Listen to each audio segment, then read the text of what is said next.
வணக்கம் சாப்பாட்டு பிரியர்களே, இது நம்ம பழைய சோறு பச்சை தாங்க. இன்றைக்கி நம்ம செட்டிநாடு ஸ்டைலில் ஒரு அருமையான ஒரு நான்வெஜ் ரெசிபி தான் பார்க்க போகிறோம். காடை மிளகு வறுவல் எப்படி செய்கிறதுன்னு தான் பார்க்க போகிறோம். இந்த ரெசிபி எப்படி செய்கிறதுன்னு பார்க்குறதுக்கு முன்னாடி நம்ம சேனல் பழைய சோறு பச்சை மிளகாவை சப்ஸ்கிரைப் பண்ணாமல் பார்க்குறீங்கன்னா ப்ளீஸ் மறக்காமல் சேனலை சப்ஸ்கிரைப் பண்ணிவிட்டு உங்களோட சப்போர்ட்டை தொடர்ந்து தெரியப்படுத்துங்க.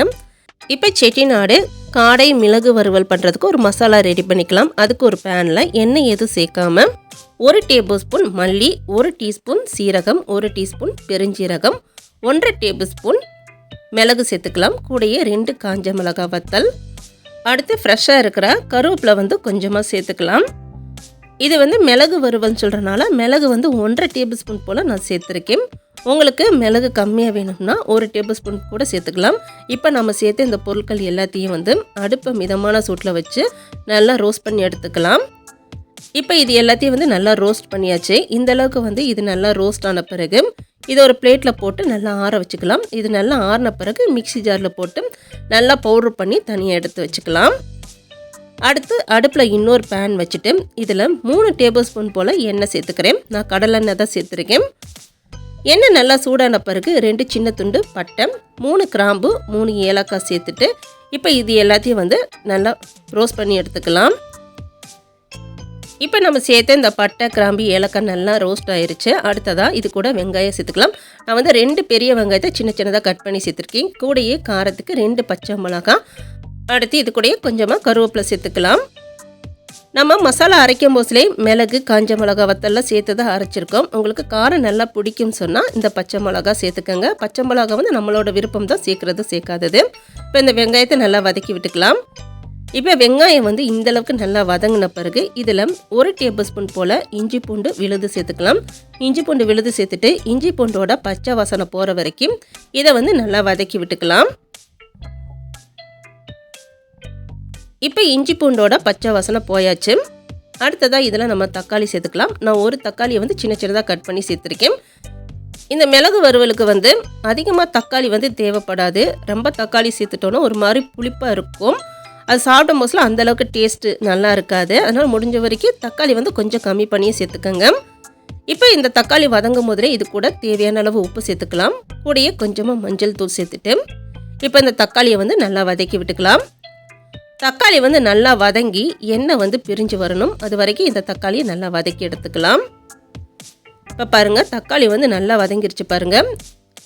இந்த அளவுக்கு தக்காளி வதங்கின பிறகு இதில் நம்ம க்ளீன் பண்ணி வச்சுருக்க காடை சேர்த்துக்கலாம். நான் 6 காடை எடுத்திருக்கேன். இப்போ நாம் க்ளீன் பண்ணி வச்சுருக்க இந்த காடையெல்லாம் சேர்த்துட்டு இப்போ இந்த மசாலாவோட இந்த காடையை ஒரு 2 நிமிஷத்துக்கு நல்லா வதக்கி விட்டுக்கலாம். இப்போ காடை எல்லாத்தையும் நல்லா வதக்கி விட்ட பிறகு இப்போ இந்த காடை வேகிறதுக்காக இதில் ஒரு 1/2 கப் அளவு தண்ணி சேர்த்துக்கலாம்.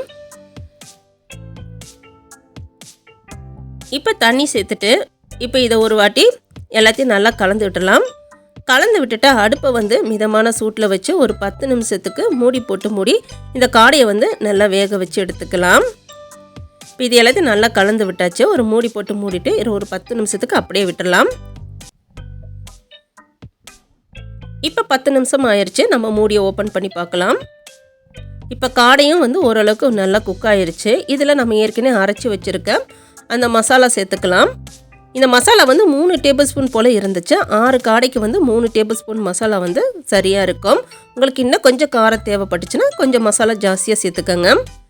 இப்போ நம்ம சேர்த்த இந்த மசாலா எல்லாத்தையும் நல்லா கலந்து விட்ட பிறகு ஒரு மூடி போட்டு மூடிட்டு திரும்பவும் ஒரு 5லேருந்து ஒரு 10 நிமிஷத்துக்கு நம்ம அப்படியே விட்டுடலாம். இப்போ காடை நல்லா ரோஸ்ட் ஆயிருச்சு. எண்ணெய் நல்லா பிரிஞ்சு வந்திருக்கு பாருங்கள். இதில் கடைசியாக கொஞ்சம் பொடியாக கட் பண்ணி வச்சுருக்க கொத்தமல்லி தழை சேர்த்துக்கலாம். இப்போ கொத்தமல்லி தலையெல்லாம் சேர்த்த பிறகு கடைசியாக ஒரு வாட்டி கலந்து விட்டு இறக்கணுன்னா அருமையான செட்டிநாடு காடை மிளகு வறுவல் சூப்பராக ரெடி. இந்த காடை வறுவல் நம்ம சப்பாத்தி பரோட்டோட சாப்பிட்றதுக்கு சூப்பராக இருக்கும். தேங்காய் சாதம், நெய் சாதத்தோடு சாப்பிட்றதுக்கும் அருமையாக இருக்கும். வெறும் ரச சாதம், தயிர் சாதம் வச்சுட்டு இந்த மிளகு காடை வறுவல் வச்சு சாப்பிட்றதுக்கு டேஸ்ட்டு செம்மையாக இருக்கும். ட்ரை பண்ணி பாருங்கள். இன்றைக்கி செஞ்ச இந்த செட்டிநாடு காடை மிளகு வறுவல் ரெசிபி உங்களுக்கு பிடிச்சிருக்குன்னு நினைக்கிறேன். நீங்களும் ட்ரை பண்ணி பாருங்கள். வீடியோஸ் உங்களுக்கு பிடிச்சிருந்துச்சுன்னா ப்ளீஸ் மறக்காமல் வீடியோஸ்க்கு ஒரு லைக் பண்ணிடுங்க. கூடயே நம்ம சேனல் பழையசோறு பச்சை மிளகாவை சப்ஸ்கிரைப் பண்ணாட்டி சேனலை சப்ஸ்கிரைப் பண்ணிவிட்டு உங்களோட சப்போர்ட்டை தொடர்ந்து தெரியப்படுத்துங்க.